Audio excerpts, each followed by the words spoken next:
Reconciliação universal e tormento sem fim à luz dos atributos de Deus. Publicado por Estudos Bíblicos para Crescimento em Deus. Os atributos e o caráter de Deus. Nosso Deus é um Deus maravilhoso, e quando uso a palavra Deus, devo ser mais específico e dizer o Deus do Senhor Jesus Cristo e o Deus da Bíblia, porque este Deus é muito diferente, em todos os seus atributos, dos deuses de outras religiões.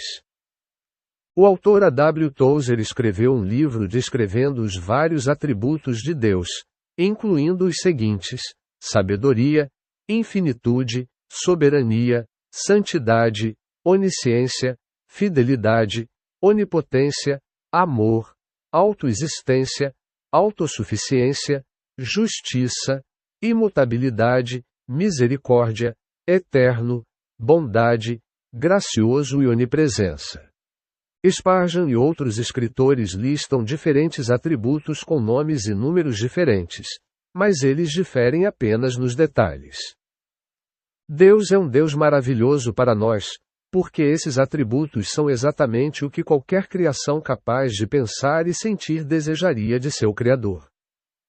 Destes atributos, acredito que há 3 que se destacam eminentemente dos demais. Estes 3 são: sabedoria absoluta, poder absoluto, amor absoluto. Podemos comparar esses 3 atributos principais às 3 cores principais: vermelho, azul e amarelo. Todas as outras cores podem ser derivadas da mistura dessas 3 em proporções diferentes, mas são totalmente independentes umas das outras. Azul misturado com amarelo resulta em verde, e vermelho misturado com amarelo resulta em laranja, mas nenhuma mistura de azul e amarelo jamais resultaria em vermelho. A misericórdia, a bondade, a fidelidade e a graciosidade de Deus são expressões do seu amor. Sua onisciência expressa sua sabedoria e seu poder. Sua infinitude e soberania também são expressões do seu poder. Sua justiça é uma expressão da sua sabedoria e do seu amor. Por que deveríamos acreditar que Deus é todo-poderoso? Primeiramente, esta palavra é uma tradução literal exata da palavra grega pantocrator, usada 8 vezes no Novo Testamento para descrever Deus. A primeira parte desta palavra, pan, significa tudo. A segunda parte, de kratos, como em democrata, burocrata, etc., significa força, poder ou domínio. Deus tem absolutamente todas essas coisas. Também vemos demonstrações e descrições do poder de Deus desde a criação do universo, em Gênesis, em toda a Bíblia. Vemos em Jesus o poder necessário para lidar com todas as situações que enfrentava, fosse morte, doença, falta de comida, falta de transporte ou qualquer outra. Por que deveríamos acreditar que Deus é onisciente? Novamente, ao longo das Escrituras, encontramos muitas referências à sabedoria de Deus. Vemos sua sabedoria manifestada em toda a criação. Vemos sabedoria em cada palavra que Jesus proferiu, e também nas declarações de muitos de seus seguidores, enquanto falavam sob o poder do Espírito de Deus. Por que deveríamos acreditar que Deus é todo amoroso? Temos uma declaração bíblica clara de que Deus é amor. 1 João 4:8. Além disso, o versículo mais conhecido da Bíblia afirma que Deus amou o mundo de tal maneira que deu seu Filho unigênito, para que todo aquele que nele crê não pereça, mas tenha vida eterna. João 3:16. Jesus disse: ninguém tem maior amor do que aquele que dá a sua vida pelos seus amigos. João 3:13, o que, claro, foi o que ele fez. Se Deus não fosse todo-poderoso, Ele poderia nos amar profundamente e ter planos maravilhosos para nós por toda a eternidade, mas poderia falhar em executá-los. Ele poderia não ser capaz de controlar as circunstâncias em nossas vidas, ou os poderes espirituais que se opõem a nós. Se Deus não fosse todo amoroso, Ele poderia ter o poder e a sabedoria para fazer coisas maravilhosas, mas não teria o nosso bem no coração, nem qualquer preocupação particular com o que acontecesse conosco. Se Deus não fosse onisciente, Ele poderia nos amar e ter poder para fazer qualquer coisa, mas, sem sabedoria, Ele realmente seria capaz de fazer o melhor para nós. A verdade maravilhosa é que Ele possui todos esses 3 atributos, e o que mais uma criança poderia desejar de seu pai. Esses atributos de Deus são ainda mais ilustrados na história da criação, que também constitui um pano de fundo útil para este estudo. A história da criação. Em algum momento no passado, algo entre 6.015 bilhões de anos atrás, dependendo da sua interpretação do livro de Gênesis e da ciência moderna, Deus começou um enorme projeto criativo. Ele falou a existência de um grande número de galáxias massivas, cada uma contendo milhões de estrelas. Em uma dessas galáxias, ele selecionou uma estrela, o Sol, para ser o centro do nosso sistema solar. Ele providenciou que um planeta neste sistema solar fosse adequado para a habitação das criaturas que ele planejava fazer. Neste planeta Terra, ele fez cada detalhe científico certo para a existência da vida. Ele ordenou os valores exatos das constantes físicas, apenas recentemente compreendidas pelo homem, para que o universo se mantivesse unido. Ele criou a enorme diversidade de todos os elementos químicos, individualmente e em todas as suas combinações. A partir deles, ele fez todos os sólidos, líquidos e gases necessários para a existência vegetal, animal e humana. Deus então criou a vida vegetal com sua espantosa complexidade e variedade. Isso preparou o caminho para a vida animal, que nunca deixa de nos surpreender à medida que a ciência revela cada vez mais suas maravilhas. Por mais maravilhoso que tudo isso fosse, Deus ainda não estava satisfeito. Sua obra não estava completa. Tudo isso havia sido apenas uma preparação para seu objetivo central da criação. Deus queria seres à sua imagem e semelhança, com os quais pudesse ter relacionamento e comunhão. Queria seres que pudessem receber, compreender e retribuir seu amor. Então Deus criou o homem. O homem, incluindo a mulher, é claro, era imensamente diferente de tudo mais que Deus havia criado. Ele era de uma ordem de ser superior a toda a criação animal.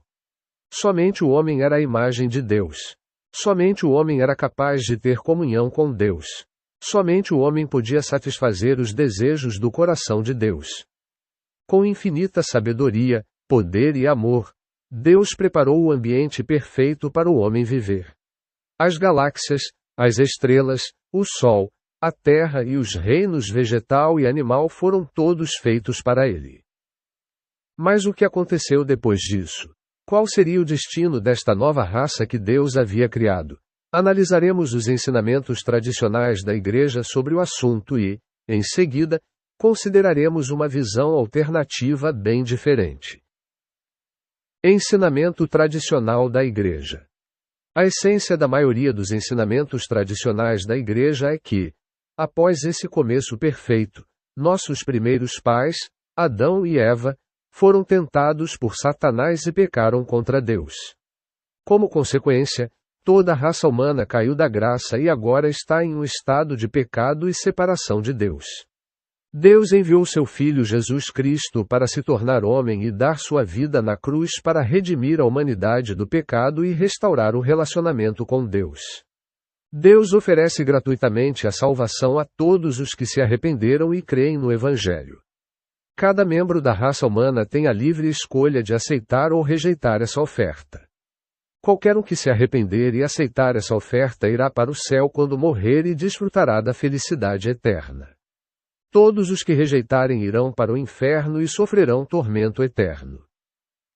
Sinto que é necessário expandir esta última afirmação porque não acho que as pessoas que acreditam nessas coisas pensem o suficiente sobre o que professam acreditar. Em primeiro lugar, quem são essas pessoas que agora sofrem ou sofrerão tormento eterno? Elas são, ao que parece, a vasta maioria da raça humana. Quase certamente incluem vários membros da sua família. Talvez sua mãe e seu pai, provavelmente alguns de seus avós, talvez seus filhos e talvez seu marido ou esposa. Entre elas, estão a maioria das pessoas que você encontra todos os dias, seus vizinhos, seus colegas de trabalho, seus comerciantes locais. A maioria dessas pessoas provavelmente leva uma vida relativamente decente. Não são Hitlers, Stalins ou Mao Zedongs. São simplesmente pessoas que não se arrependeram de seus pecados e não aceitaram a oferta de salvação de Deus. Em segundo lugar, qual é o tormento que eles estão sofrendo ou sofrerão? Se interpretarmos as Escrituras, como normalmente traduzidas para o inglês, literalmente, é o equivalente a ser continuamente queimado vivo, e não apenas por um dia, uma semana, um mês, um ano, ou mesmo um século ou um milênio, mas para todo sempre, sem qualquer possibilidade de fuga ao fim. Talvez você devesse pensar no pior tormento físico ou mental que já experimentou, multiplicá-lo por 10 e imaginá-lo continuando para todo sempre. Os piores episódios da história, o Holocausto e a Inquisição, seriam como acampamentos de férias em comparação. É isso que seus pais ou avós estão experimentando agora se não se arrependeram, e é isso que pode acontecer com seu marido, esposa, filhos, ou talvez até com você. Como eles adorariam um breve alívio de seus tormentos, talvez um breve retorno à terra, mas tal alegria não pode ser deles. Eles estão condenados a um tormento consciente, interminável e sem fim. Quase todos os dias, quando lemos ou assistimos ao noticiário, ficamos chocados com o sofrimento de crianças abusadas, de populações brutalizadas pela guerra ou de vítimas emaciadas pela fome. Mas, se a doutrina tradicional da Igreja estiver correta, tudo isso não é nada comparado ao que vastas multidões, incluindo a maioria de nossos parentes falecidos, estão sofrendo neste exato momento, sem qualquer esperança de alívio ou fim. Como tudo aconteceu? Vamos agora reconsiderar toda a sequência de eventos que levaram ou levarão ao tormento sem fim de grande parte da raça humana, à luz da sabedoria, do amor e do poder de Deus. Muitas perguntas imediatamente vêm à mente. Será que Deus planejou isso? Como um Deus amoroso poderia planejar o tormento eterno da maior parte da raça humana? Foi a sua vontade. Impossível. Será que ele permitiu? Por que permitiria se não fosse a sua vontade? Poderia ter impedido. Um Deus todo-poderoso pode impedir qualquer coisa. Será que ele se arrepende? Ele nunca precisaria ter deixado acontecer. Será que surgiu de circunstâncias além do seu controle? Nada está além do controle de Deus. Para qualquer um que não tenha sido doutrinado com os ensinamentos tradicionais da Igreja, todo o cenário é totalmente impossível.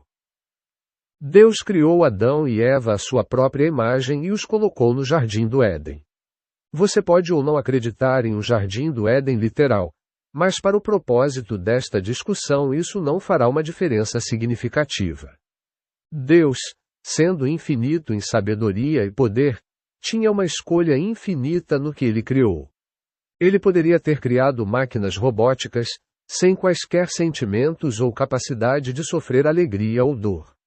Ele poderia ter simplesmente criado animais que comessem, bebessem, dormissem e aproveitassem a vida e eventualmente deixassem de existir.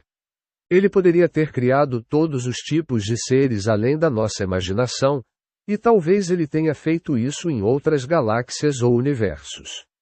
Ele poderia ter criado o homem sem lhe dar a capacidade de cair em pecado. O que sabemos que ele fez é criar o homem à sua própria imagem, com as habilidades de amar e odiar, de sofrer e desfrutar, de escolher entre o bem e o mal, e, como muitos acreditam, de sofrer felicidade sem fim ou tormento sem fim.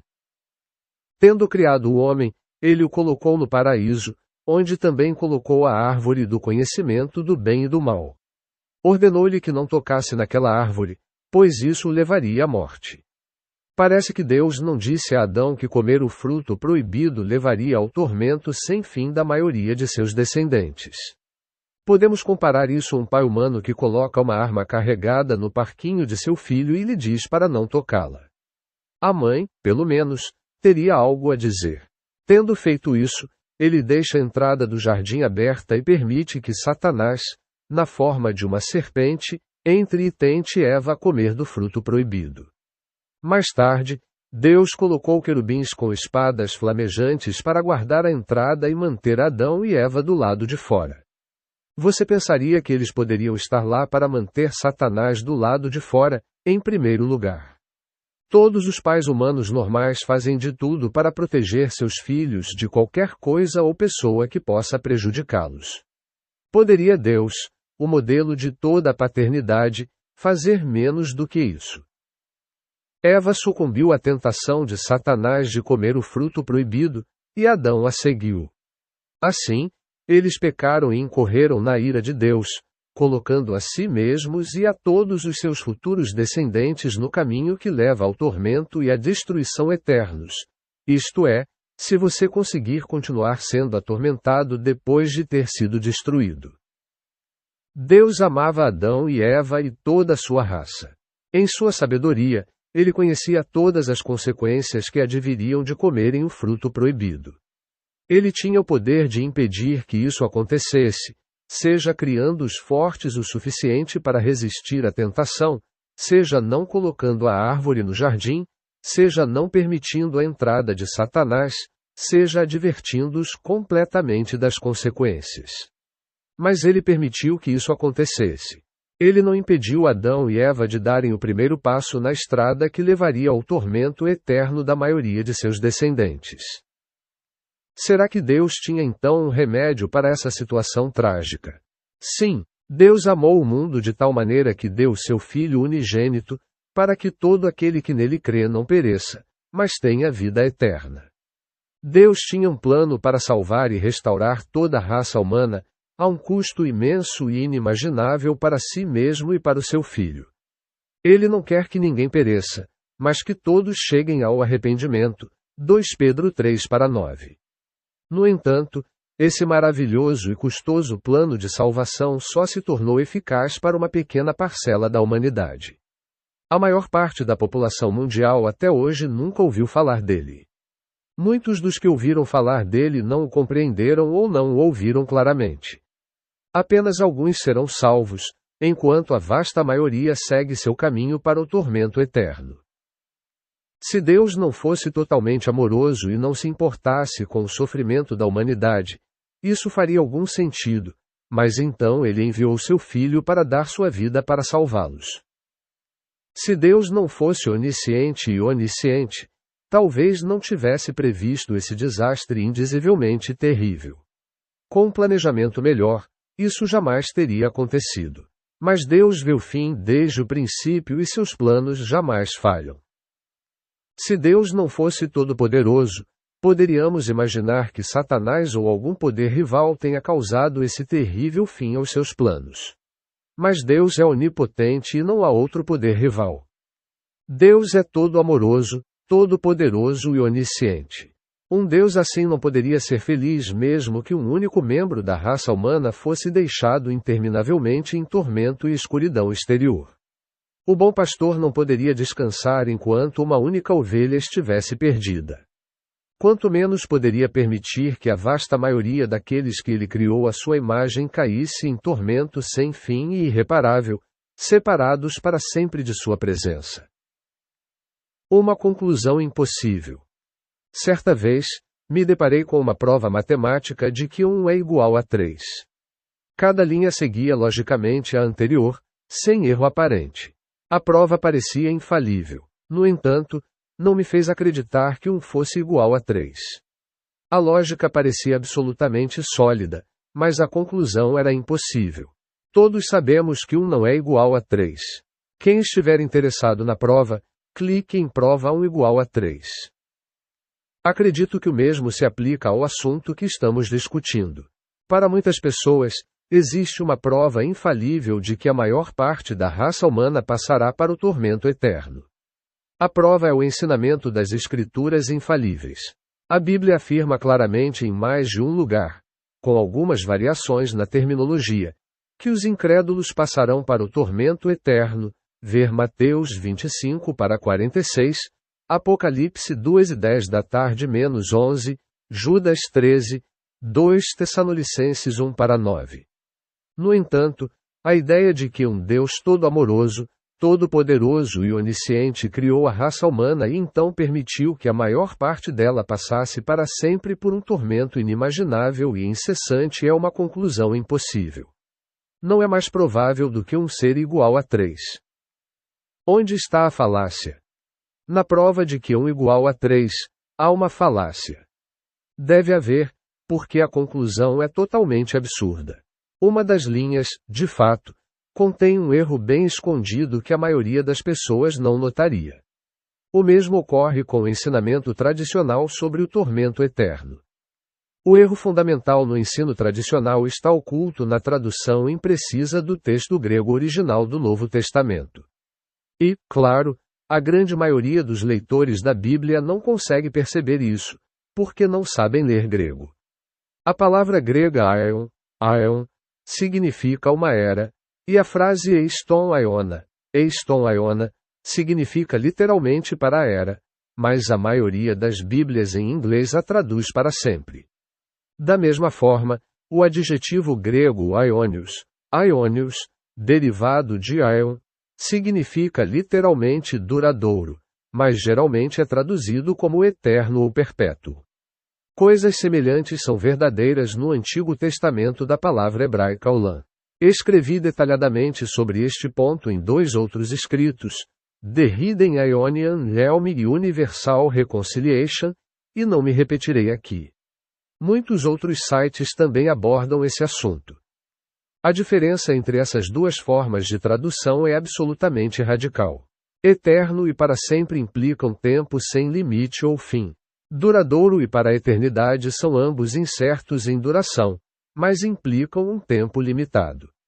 A punição limitada é compatível com outros ensinamentos bíblicos sobre a restituição de todas as coisas, Atos 3:21 da manhã, e Deus reconciliando todas as coisas consigo mesmo, CL 1:20 da manhã. A punição ilimitada é incompatível com esses ensinamentos. Todo o ensinamento tradicional do tormento eterno se baseia na tradução dessas palavras. Como constam na maioria das traduções da Bíblia em inglês, e em outras línguas, não deixam espaço para qualquer outra interpretação das Escrituras. Uma vez substituídas por suas traduções mais literais, o ensinamento tradicional do tormento eterno entra em colapso. Visão alternativa do destino humano. Agora consideraremos uma visão alternativa do destino humano. Deus criou o homem, mas ainda não estava satisfeito. Sua obra estava incompleta. O homem tinha a bela inocência de uma criança, mas não a maturidade de um adulto. Algo mais era necessário. O homem deve conhecer o bem e o mal. Deve experimentar a luz e as trevas. Deve conhecer o amor e o ódio. Deve experimentar o positivo e o negativo. Somente o conhecimento e a experiência desses opostos poderiam criar os seres completos, maduros e perfeitos que Deus desejava. Em sua sabedoria, ele planejou que toda a raça humana caísse no pecado, nas trevas e na separação de si mesmo, e planejou que toda a raça humana fosse redimida, restaurada e trazida a uma nova e maior comunhão consigo mesmo. Então, Deus deliberadamente colocou a árvore do conhecimento do bem e do mal no jardim, com plena consciência de que Adão e Eva cairiam à voz do tentador e comeriam do seu fruto. Desde antes da fundação da Terra, ele tinha um plano abrangente para a restauração total de toda a raça humana e, além dela, para toda a sua criação. Deus enviou seu Filho, Jesus Cristo, para morrer na cruz e ressuscitar para redimir toda a humanidade. Ele então comissionou seus primeiros apóstolos, e muitos outros depois deles, para levar esta boa nova a toda a sua criação. Aqueles que recebem Jesus imediatamente recebem a vida. Nas palavras de Jesus: em verdade vos digo, quem ouve a minha palavra e crê naquele que me enviou tem a vida eterna e não entra em juízo, mas passou da morte para a vida, João 5:24 da manhã. Multidões nos últimos 2000 anos fizeram isso e agora estão na presença de seu Salvador. Multidões, sem dúvida, rejeitaram Jesus e foram submetidas a julgamento e punição. Mas esse castigo não é um tormento sem fim e implacável. Em vez disso, é um tempo de purificação amoroso, benéfico e corretivo. O Senhor disciplina a quem ama e castiga todo aquele a quem aceita como filho. HB 12:6. Lemos sobre aqueles que recebem a marca da besta que serão atormentados com fogo e enxofre diante dos santos anjos e do Cordeiro. AP 2:10. Essa é uma linguagem figurada, e tanto o fogo quanto o enxofre são agentes purificadores. Essa purificação ocorre na presença amorosa e cuidadosa de Jesus. Quando essa obra estiver completa, eles também chegarão ao arrependimento e à salvação por meio de Jesus Cristo, se juntarão à grande multidão dos redimidos e cantarão louvores ao Salvador de toda a humanidade. Justiça de Deus. Até agora, concentrei-me em 3 dos atributos preeminentes de Deus: poder, sabedoria e amor. Este breve estudo estaria incompleto sem considerar mais um: seu atributo da justiça. Pessoas que acreditam no tormento eterno frequentemente enfatizam que ele faz parte da justiça de Deus. Elas podem citar 2 Terasegundos 1:6-9. Deus é justo. Ele retribuirá a tribulação aos que os atribulam e dará alívio a vocês, que estão atribulados, e a nós também, quando o Senhor Jesus se manifestar do céu em chama de fogo com os seus anjos poderosos. Ele punirá aqueles que não conhecem a Deus e não obedecem ao Evangelho de nosso Senhor Jesus.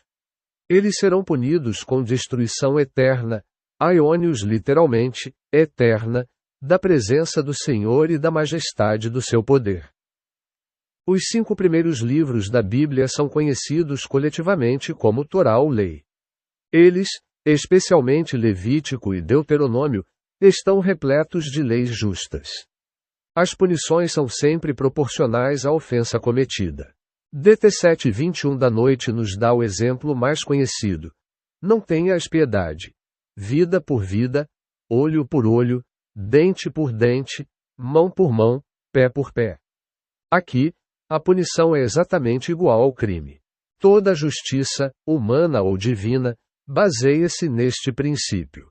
O próprio Jesus disse: "E o servo que conheceu a vontade do seu Senhor e não se preparou nem agiu de acordo com a sua vontade, receberá muitos açoites. Mas o que a ignorou e praticou atos dignos de açoites receberá poucos." Lucas 12:47-48. Nenhum escravo receberá um número infinito de açoites. A justiça de Deus, assim como sua sabedoria, seu amor e seu poder, tornam a ideia de punição infinita ou tormento eterno uma impossibilidade total. A justiça divina exige que uma vida inteira de pecado, desobediência e rejeição a Deus receba uma punição, e sem dúvida uma punição severa. Mas todo o conceito de justiça exige que ela seja limitada e não infinita. Resumo de Paulo. O apóstolo Paulo escreveu 11 capítulos de sua carta aos Romanos descrevendo o plano de salvação de Deus. Os capítulos 9, 10 e 11 tratam principalmente de seu próprio povo, os judeus, a maioria dos quais o havia rejeitado, a ele e a sua mensagem e, mais importante, ao Messias que ele proclamava.